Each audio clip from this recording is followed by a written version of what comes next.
जी हाँ, इब्राहिम रईसी की मौत के बाद पूरे ईरान में मातम पसरा हुआ है और सबसे बड़ा सवाल है ये कि क्या इब्राहिम रईसी की हत्या की गई, क्योंकि साजिश के कई सबूत धीरे धीरे करके सामने आ रहे हैं। आपके साथ मैं हूं समीर अब्बास, मेरे साथ प्रतिमा मिश्रा भी मौजूद हैं। 11 बजे की बड़ी बहस में आपका स्वागत है। 19 तारीख को दोपहर 1 बजे एक बड़ा हादसा होता है। ईरान के राष्ट्रपति का हेलीकॉप्टर अचानक लापता हो गया। 19 घंटे की जांच के बाद हेलीकॉप्टर क्रैश में इब्राहिम रईसी की मौत की पुष्टि हुई, लेकिन उस वक्त रईसी की मौत की गुत्थी सुलझी नहीं। अब 94 घंटे बाद रईसी की मौत को लेकर एक सनसनीखेज खुलासा हुआ है, जो आज हम आपके सामने रखेंगे।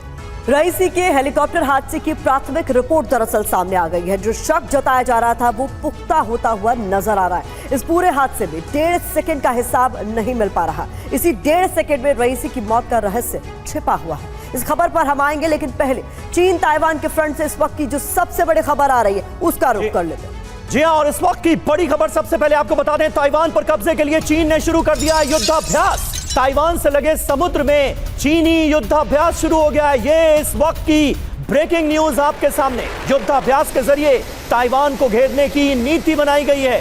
2 दिन के युद्धाभ्यास में चीन की रॉकेट ब्रिगेड भी शामिल है।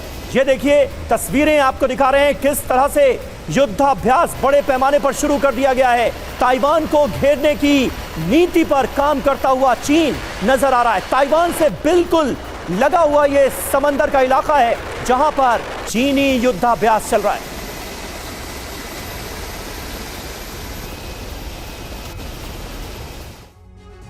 और इस बीच बता दें, ताइवान को चारों तरफ से घेरने के लिए चीन की ड्रिल, पीएलए के मिलिट्री ड्रिल का नाम है जॉइंट लीशेन 2024। चीन और ताइवान के बीच जंग के आसार इस बीच बढ़ते हुए नजर आ रहे हैं। और आपको बता दें, 3 दिन पहले ही ताइवान में नई सरकार की शपथ हुई है।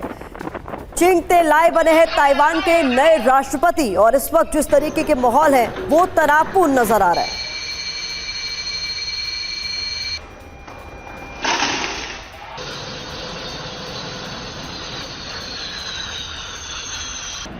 तो ये 2 खबरें आपके सामने है। ताइवान पर कब्जे के लिए किस तरीके से चीन की तरफ से युद्धाभ्यास हो रहा है। ताइवान से सटे हुए समुद्र में युद्धाभ्यास की तस्वीरें सामने आई हैं, और ये जो ड्रिल है उसका नाम जॉइंट लीशेन 2024A है। चीन और ताइवान के बीच इसके बाद जंग के आसार बढ़ चुके हैं। तो देखिए, इस डेवलपमेंट पर नजर जरूरी है। चीन की जंगी तैयारियों पर ताइवान का जवाब आ गया है। चीन के खतरे को देखते हुए हम पूरी तरह से तैयार हैं, ताइवान ने कह दिया। अपने देश की रक्षा में किसी भी तरह पीछे नहीं हटेंगे। ये ताइवान का पहला बयान चीनी युद्धाभ्यास के बाद, जिसकी तस्वीरें इस वक्त TV9 भारतवर्ष ने आपको दिखाई हैं। अब इन तस्वीरों के सामने आने के बाद, इस युद्धाभ्यास के शुरू होने के बाद ताइवान कह रहा है कि हम अपने देश की रक्षा में किसी भी तरह से पीछे नहीं हटेंगे। चीन के खतरे को देखते हुए ताइवान पूरी तरह से तैयार है। ये 2 तस्वीरें आपके सामने हैं। एक तरफ चीनी युद्धाभ्यास, वॉर ड्रिल की भयावह तस्वीरें आप देख रहे हैं। दूसरी तरफ ताइवान कह रहा है कि हम अपने देश की रक्षा में पीछे नहीं हटेंगे। ये 2 बड़ी वॉर ब्रेकिंग एक साथ इस वक्त आपके सामने TV9 पर।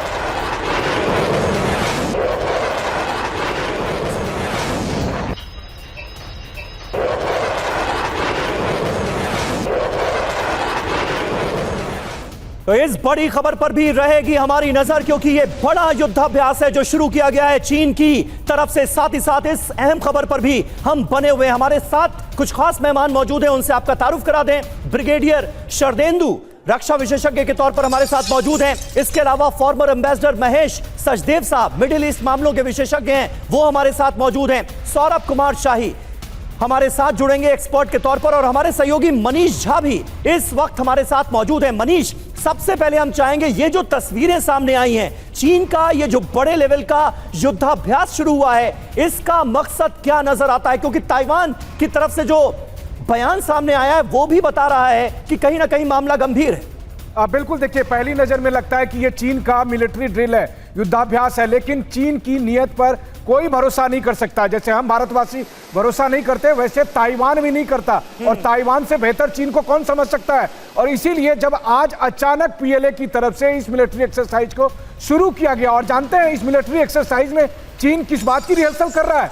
चीन रिहर्सल कर रहा है कि ताइवान पर कब्जा कैसे करना है और इसलिए ताइवान को घेरा कैसे जाए। ताइवान स्ट्रीट के अलावा ताइवान के ईस्ट में, वेस्ट से, नॉर्थ से, साउथ से ताइवान के पूरे आइलैंड को कैसे घेरना है और फिर ताइवान के अंदर प्रवेश करके कैसे उसे कब्जा करना है, ताइवान का चीन में विलय कैसे करना है, ये पूरी एक्सरसाइज का हिस्सा रखा गया है। तो सबसे बड़ा सवाल यह है कि कहीं एक्सरसाइज के नाम पर चीन सचमुच हमला करने तो नहीं जा रहा। कम से कम इसी मानसिकता के साथ ताइवान ने अपनी तैयारी की है। ताइवान के रक्षा मंत्रालय ने एक वीडियो भी जारी किया है और बताया है कि उनके सारे फाइटर जेट तैयार हैं, उनकी नेवी तैयार है, उनके कोस्ट गार्ड को अलर्ट रहने के लिए कहा गया है, क्योंकि उन्हें लगता है कि अगले कुछ घंटे में चीन ऐसी कोई नापाक हरकत कर सकता है। और चीन ताइवान की हर हरकत पर हमारी नजर बनी हुई है, हर अलर्ट का अपडेट आगे आप तक पहुंचाएंगे। बड़ी खबर चुकी आ रही है, रईसी हेलीकॉप्टर हादसे पर एक नया खुलासा हुआ है। काफिले में शामिल 2 हेलीकॉप्टर के अधिकारियों ने एक रिपोर्ट दी है। खराब मौसम की जानकारी नहीं थी, रिपोर्ट में इस बात का जिक्र किया गया है। मौसम साफ था, अलर्ट नहीं था,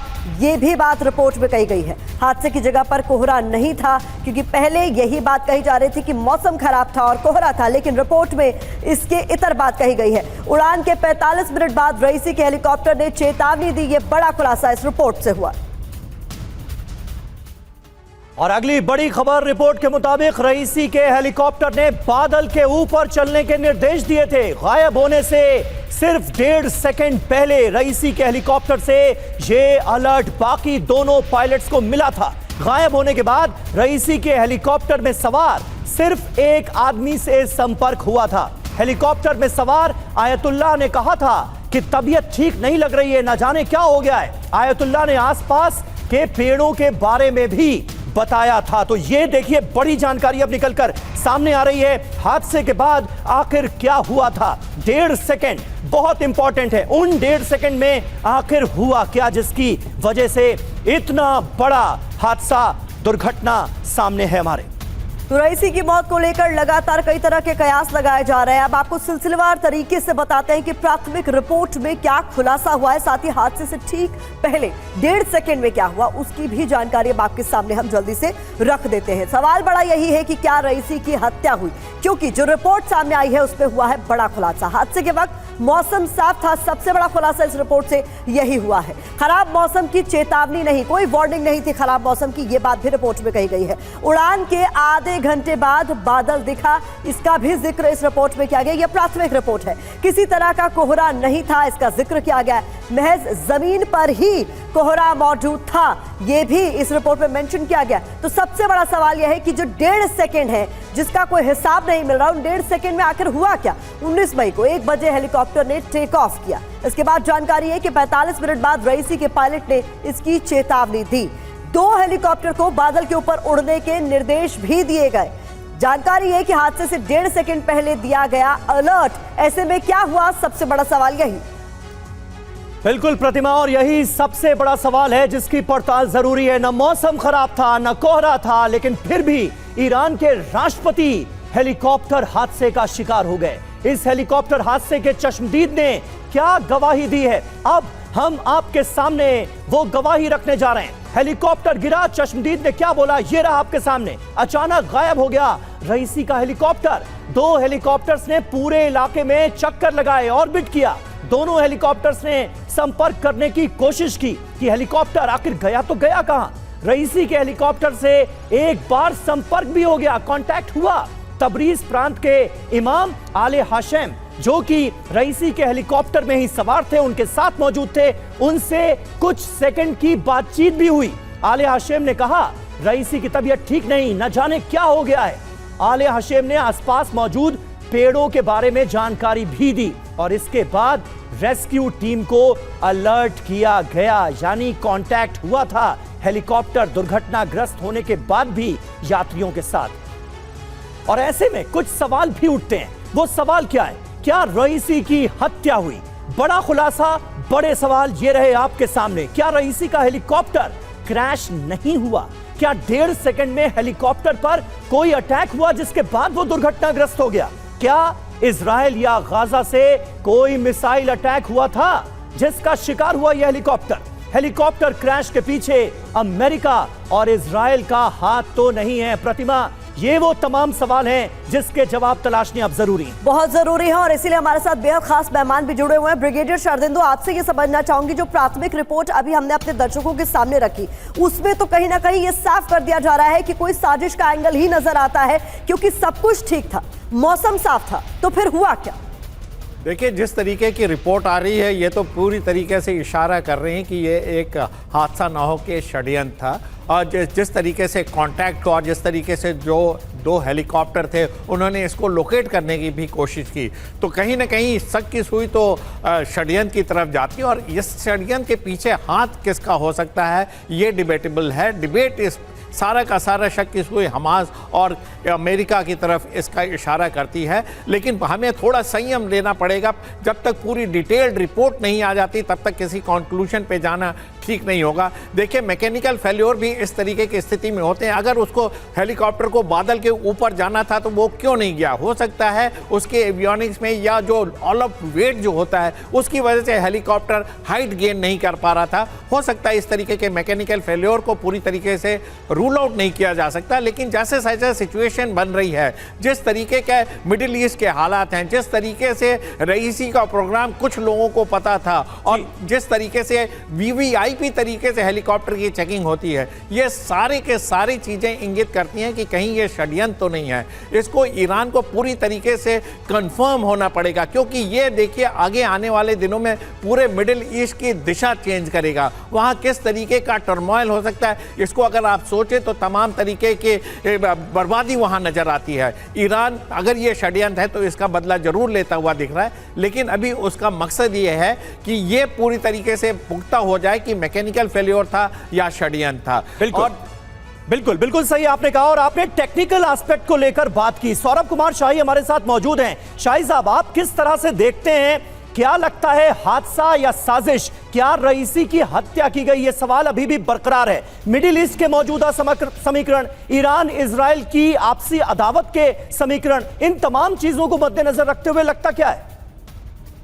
देखें, वो जो चीजें एक लार्जर पिक्चर जो है वो अपनी जगह है, लेकिन अगर आप इस पूरे इंसिडेंट को देखें तो मुझे कहीं से भी इसमें कोई कॉन्स्पिरेसी नजर नहीं आती।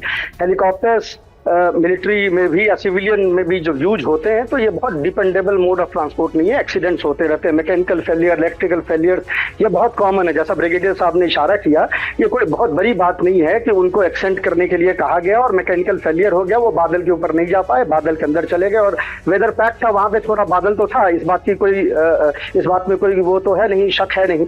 तो मुझे नहीं लगता कि ये कोई ऐसी साजिश है, क्योंकि अगर इतनी बड़ी हिम्मत जो है वो इजराइल नहीं कर सकता। अभी आपने महीने भर पहले ही देखा कि टेरिटरी के बाहर किसी को एलिमिनेट करना और कंट्री के अंदर जाके एलिमिनेट करना, ये दोनों अलग चीजें होती हैं। कई बार हम लोग बहुत चीजें एट्रीब्यूट कर देते हैं, बहुत बड़ा हवा बना देते हैं किसी कंट्री को। इतना मुझे नहीं लगता इतनी हिम्मत है इजराइल को कि वो कंट्री के अंदर, ईरान के अंदर घुस के ये। लेकिन हेलीकॉप्टर तोड़ा अजरबैजान से ना सौरभ साहब, और अजरबैजान में मोसाद की मौजूदगी है, ये आप भी जानते होंगे। तो अजरबैजान में मोसाद की मौजूदगी है, लेकिन क्या हेलीकॉप्टर ऐसा थोड़ी है कि कार है कि आपने रास्ते में कहीं पार्क कर दिया। ये पूरी कैवलकेड चलती है, 3 हेलीकॉप्टर्स थी, उनके पूरी सिक्योरिटी गार्ड थे। तो ये इसीलिए तो सवाल खड़ा हो रहा है ना कि मौसम खराब था तो सबके लिए था, बादल थे तो सबके लिए थे। बाकी 2 हेलीकॉप्टर्स जिसमें इब्राहिम रईसी सवार नहीं थे, जो कैवलकेड के हेलीकॉप्टर्स थे, वो सही सलामत लैंड करते हैं। और दुर्घटनाग्रस्त वही हेलीकॉप्टर होता है जिसमें राष्ट्रपति और विदेश मंत्री सवार थे। ठीक है सौरभ जी, आप जो कि साजिश के एंगल से इनकार कर रहे हैं, भाई सचदेवा सर यहाँ पर इनको साजिश नजर नहीं आ रही और कह रहे हैं कि इजराइल शायद ऐसी हिमाकत ना ही करे, लेकिन यहाँ पर बातें इस तरीके की भी हो रही है कि यहाँ पर कुछ इंटरनल भी तो हो सकता है। हम एक्सटर्नल फैक्टर्स पर ही क्यों नजर डाल रहे हैं? अपने अंदर अपनी कंट्री में उनकी भी बहुत खिलाफत थी, उनकी जो तौर तरीके थे उससे भी लोगों को दिक्कत थी। नहीं, मैं महेश सचदेवा जी से रिएक्शन लेती हूँ, फिर आपका रुख करूंगी। सचदेवा सर जी, आपने सही कहा। ईरान में जब रईसी साहब का चुनाव हुआ था तो सिर्फ 41% वोटर्स ने इलेक्शन में पार्टिसिपेट किया था।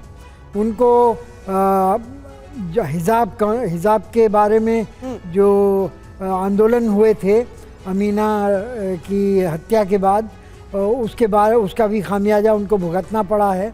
उसके साथ साथ उनको आंतरिक विरोधाभास, महंगाई और जो टॉर्चर के एलिगेशंस उनके 80 के दशक में जब वो जज थे, उनको लोगों को इतना ज़्यादा फांसी की सज़ाएं उन्होंने दी थी कि वो काफ़ी अलोकप्रिय थे।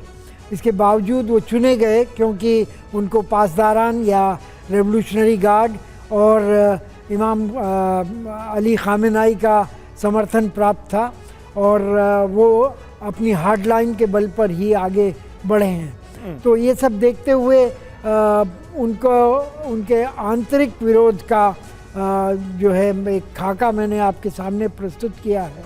उसमें उनके राजनीतिक विरोधी उनके वो एक एक्सट्रीम विंग को बिलोंग करते थे और जो मॉडरेट्स थे वो उनके खिलाफ थे और उनका दमन किया गया था। जैश अल अदल जो कि सुन्नी ब्रांच है, सुन्नी विरोध ग्रुप है, मिलिशिया है, उसके साथ साथ मुजाहिदीन अल खल्क ठीक है और सब ठीक है। सचदेव साहब, आप जिस बात का जिक्र कर रहे हैं, सौरभ जी, क्या आपको लगता है कि इंटरनल फाइटिंग का भी नतीजा ये हो सकता है? मतलब एक शक जाता है क्या? देखिए, शक तो कहीं भी जाता है। भारत में आपके जो चीफ ऑफ आर्मी स्टाफ थे उनका प्लेन क्रैश, उनका हेलीकॉप्टर क्रैश कर गया। तो आप कह सकते हैं कि नॉर्थ ईस्ट में जी हमारे टेररिस्ट ऑर्गेनाइजेशन थोड़ा कंफ्यूजन है। मैं आपको बता दूं समीर, हम लोग अनुमान नहीं लगा रहे हैं, बल्कि जो जांच टीम है, जांच टीम ने जो अब तक जांच की है, हम वो बात बता रहे हैं दर्शकों को। जांच टीम ने दरअसल मनीष, माफी के साथ आपको रोक रही हूं, आप अपनी बात पूरी कीजिएगा। दरअसल जो बात आप कह रहे हैं ना, उसी को लेकर बड़ी खबर सामने आ रही है कि रईसी की मौत पर जो सनसनीखेज दावा हुआ है वो ये बताता है कि रईसी के चीफ ऑफ स्टाफ ने ही खुलासा किया है। गुलाम हुसैन इस्माइली ने खुलासा करते हुए कहा कि जहां हादसा हुआ वहां कोहरा नहीं था। तो ये बात तो खुद उनके चीफ ऑफ स्टाफ कह रहे हैं। मनीष, देखिए, जो जानकारी हम दे रहे हैं, दरअसल हेलीकॉप्टर हादसे की जांच के लिए जो इन्वेस्टिगेशन और हाई लेवल टेक्निकल कमेटी बनाई गई है, उसने सबसे पहला काम किया क्या कि वो जो 2 हेलीकॉप्टर थे उनके पायलट से, उसमें मौजूद लोगों से और फिर ऑफिसर सबसे पूछताछ की। उनसे पूछा कि आपने क्या देखा, आपने क्या एक्सपीरियंस किया। उन्होंने ये बताया कि देखिए, कोहरा नहीं था।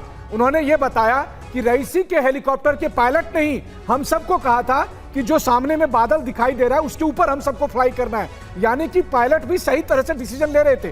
उनका कहना है कि 1.5 सेकंड के अंदर अचानक ही उनसे कांटेक्ट खत्म हो गया। और उसके बाद कांटेक्ट कब हुआ?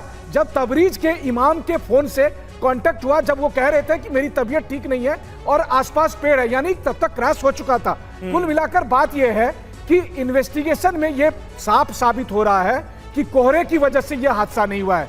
इन्वेस्टिगेशन में साफ साबित हो रहा है कि हेलीकॉप्टर में कोई तकनीकी गड़बड़ी नहीं आई, क्योंकि तकनीकी गड़बड़ी अगर आती तो इतना समय होता और हेलीकॉप्टर का पायलट बता पाता कि मुझे ये दिक्कत आ रही है, मैं ऊपर फ्लाई नहीं कर पा रहा हूं। बिल्कुल सही बात है और ये बहुत वाजिब सवाल है जिसका आप जिक्र मनीष कर रहे हैं। रईसी की मौत पर रईसी के चीफ ऑफ स्टाफ ने भी 5 बड़े खुलासे किए हैं। वो क्या है? 3 हेलीकॉप्टर साथ उड़ रहे थे। रईसी का हेलीकॉप्टर बीच में था। बॉर्डर के पास उजी गांव के ऊपर आसमान बिल्कुल साफ था, क्लियर था। जहां हादसा हुआ वहां पर कोहरा नहीं था। ये सब बातें पता चली है इन्वेस्टिगेशन। बिल्कुल, ये भी कहा गया कि रईसी का हेलीकॉप्टर अचानक से गायब हुआ। और इस बीच आपको बता दें, ईरान के राष्ट्रपति रईसी के chief of staff Ghulam Hussain Ismaili ने हेलीकॉप्टर क्रैश के पीछे साजिश की तरफ इशारा किया। ईरानी न्यूज चैनल से बातचीत में गुलाम हुसैन इस्माइली ने क्या कुछ कहा, सुनिए जरा।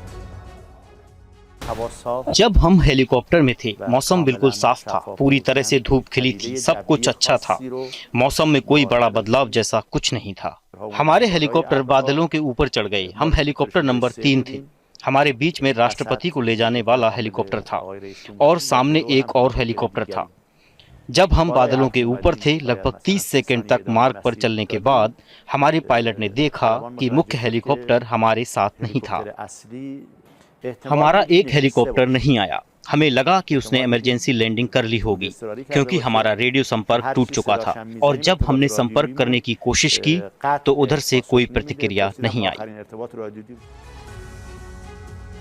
तो देखिए ब्रिगेडियर शरदेंदु, अब बात जो है वो अनुमान से, शक शुबे से बहुत आगे निकलती हुई नजर आ रही है। जो खुलासे हुए हैं, जो अभी तक की इन्वेस्टिगेशन में सामने आया, अपने आप में वही सवाल खड़े कर रहा है। देखिए, जिस तरीके से रिपोर्टें आ रही हैं वो तो बिल्कुल क्लियर कट इंडिकेशन दे रही कि ये हादसा नहीं, षड्यंत्र है। लेकिन यही एक रिपोर्ट आई थी कि उसमें मैकेनिकल फेल्योर की भी बात कही गई थी। पहला हेलीकॉप्टर गायब हुआ, दुर्घटनाग्रस्त हुआ, फिर उसको लोकेट किया गया, फिर ईरान के से आई रिपोर्ट की मैकेनिकल फेल्योर की तरफ। तो सारों का एम्फेसिस मैकेनिकल फेल्योर ढूंढने चला गया। लेकिन अब जैसे जैसे समय बढ़ता जा रहा है, जिस तरीके से इनपुट आ रहे हैं उसमें तो बिल्कुल क्लियर कट इंडिकेशन दे रहा है कि ये एक हादसा नहीं, षड्यंत्र है। अब ये षड्यंत्र को कैसे रचा जा सकता है, क्या किस तरीके से फायर हुआ, लेजर से फायर हुआ, मिसाइल फायर हुआ, अंदर कोई डेटोनेशन हुआ, या कोई ब्लास्ट, ऐसा कुछ डिवाइस उसके अंदर प्लांट हुई जिससे हेलीकॉप्टर ब्लास्ट हो गया। तो तमाम तरीके की अटकलें लगाई जा रही हैं और इसके लिए कौन कैपेबल है, कैपेबिलिटी को एसेस करना होगा। तो मेरा मानना है कि देखिए मोसाद इन सब कार्य करने में कैपेबल है। उसने पहले भी ऐसे काम किए, इस तरीके के जो एक्सीडेंट है, इस तरीके का षड्यंत्र करने में उसको महारत हासिल है। और अगर उसको पूरा बैकअप मिलता है, CIA और अमेरिका का पीछे हाथ होता है, तो इसकी संभावनाओं को रूल आउट नहीं कर सकते। रूल आउट नहीं किया जा सकता, लेकिन अभी जो प्राथमिक रिपोर्ट आई है उसमें एक चीज को रूल आउट कर दिया गया है कि मौसम इसकी वजह नहीं थी। ईरान पहुंचा हमास चीफ इस्माइल हानिया। इस वक्त की एक और बड़ी खबर आपके सामने, खामनेई से मिला है हमास चीफ इस्माइल हानिया। तस्वीरें भी आपके सामने। रईसी की मौत के बाद खामनेई से ये मुलाकात हुई है। आज की बैठक में हमास के राजनीतिक कार्यालय के प्रमुख इस्माइल हानिया ने कहा कि मैं महामहिम और ईरान के भाईचारे वाले राष्ट्र और ईरान के अधिकारियों के प्रति अपनी संवेदना व्यक्त करता हूं।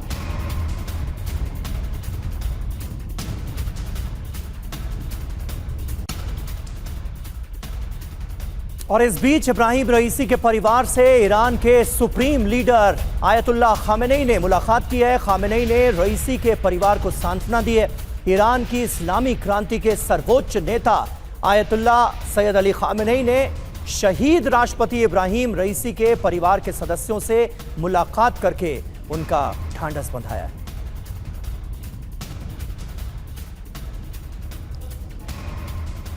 और हमारे साथ तमाम खास मेहमान मौजूद हैं। और सचदेव सर, किस तरह से आप देखते हैं, और ये जो बात लगातार सामने आ रही है कि साजिश का शक ज्यादा है, अभी तक जो पुख्ता जानकारियां हासिल हुई हैं, अगर ये तय हो जाता है कि इसके पीछे मोसाद का हाथ था, इजराइल का हाथ था, मैं हाइपोथेटिकल आपसे सवाल पूछ रहा हूं, तो क्या उस स्थिति में अब ईरान कोई बड़ा कदम उठा सकता है, या फिर प्रॉक्सीज के जरिए जिस तरह से इजराइल के खिलाफ, अमेरिका के खिलाफ एक तरह की जंग चल रही है, प्रॉक्सी वॉर चल रही है, वही आगे बढ़ते हुए आप देखते हैं? मैं इस बारे में अटकलबाजी से बचना चाहता हूं। अच्छा। लेकिन ये भी कहूँगा कि अगर ईरान के पास ऐसे सबूत हैं तो भी उनको ये हिचकिचाहट होगी कि इन सबूतों को सार्वजनिक करें, क्योंकि ऐसा करने से उनके ऊपर बदले की कार्रवाई करने का दबाव आंतरिक तौर पर बढ़ जाएगा और उनको इस समय बदला करने के लिए बहुत कुछ करने की आवश्यकता होगी। एक ब्रिगेडियर की मौत के लिए उन्होंने इजराइल पर 300 प्रोजेक्टाइल्स फेंके थे, आपको याद होगा, 14 तारीख को पिछले महीने की। और अगर राष्ट्रपति की मौत में भी इजराइल का हाथ मालूम पड़ता है तो फिर इसके तो अनुपातिक तौर पर बहुत बड़ा इसका इंतकाम लेना होगा, इसका बदला लेना होगा। तो ये जो ईरान का रवैया है वो ये दिखा रहा है कि इस बारे में कुछ हिचकिचाहट है। रईसी की सर हेलीकॉप्टर क्रैश को लेकर जो प्राथमिक रिपोर्ट आई है उस पर अब सभी की नजर बनी हुई है, क्योंकि उसमें कई तरह के एंगल्स की बात की जा रही है जो साजिश की ओर इशारा करते हैं। फिलहाल बहुत शुक्रिया आप सभी मेहमानों का हमारे साथ इस चर्चा में शामिल होने के लिए।